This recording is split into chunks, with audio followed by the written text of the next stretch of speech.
अद्भुत अतुलित बल धामा अंजनी पुत्र पवन सुत नामा।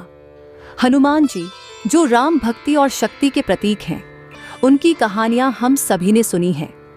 उनका बल, भक्ति और समर्पण हमेशा हमें प्रेरणा देते हैं। लेकिन क्या आप जानते हैं कि हनुमान जी का जन्म और उनकी माता के बारे में क्या कथा है?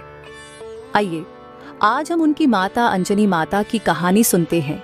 एक ऐसी देवी जिनकी तपस्या और समर्पण से हनुमान जी का दिव्य जन्म हुआ।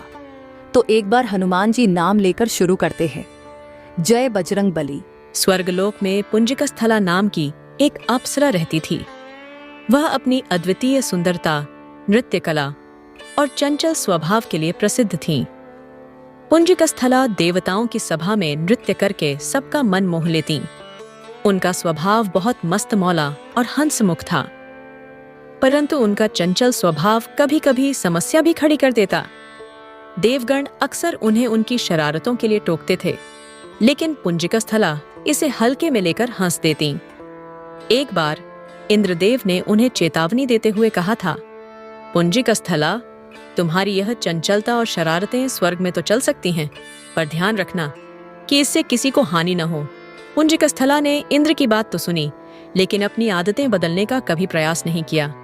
अप्सराओं का कार्य केवल स्वर्ग में देवताओं का मनोरंजन करना ही नहीं था, वे पृथ्वी पर विशेष कार्यों के लिए भी भेजी जाती थीं। कभी कभी उन्हें तपस्वियों की साधना में बाधा डालने का कार्य सौंपा जाता था। पुंजिकस्थला ने इसे एक खेल के रूप में लिया और इस कार्य में उन्हें विशेष आनंद आने लगा। एक दिन पुंजिकस्थला धरती पर विचरण के लिए आईं। वहां की हरियाली, शांत वातावरण और पक्षियों के मधुर गीत उन्हें अत्यंत भाए।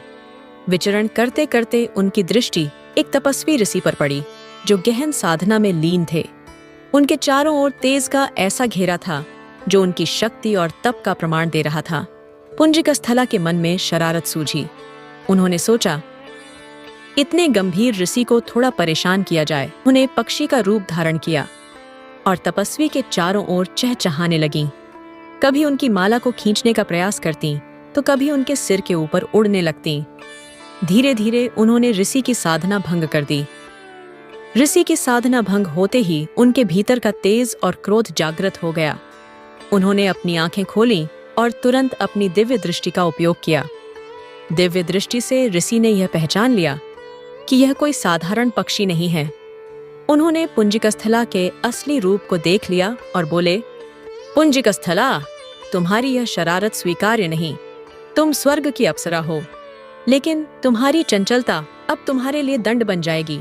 ऋषि ने कहा, तुम्हें श्राप देता हूं कि तुम अपने स्वर्गीय रूप को खोकर धरती पर वानर योनि में जन्म लोगी। यह सुनते ही पुंजिकस्थला घबरा गईं।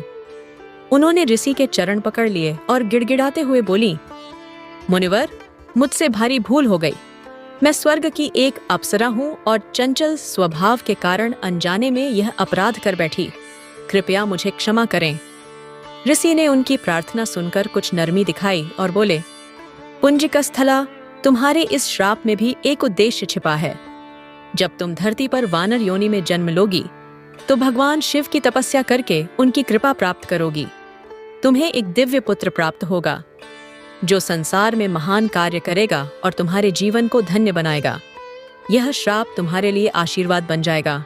पुंजिकस्थला का स्वर्गीय जीवन समाप्त हो गया और उन्होंने धरती पर वानर योनि में जन्म लिया।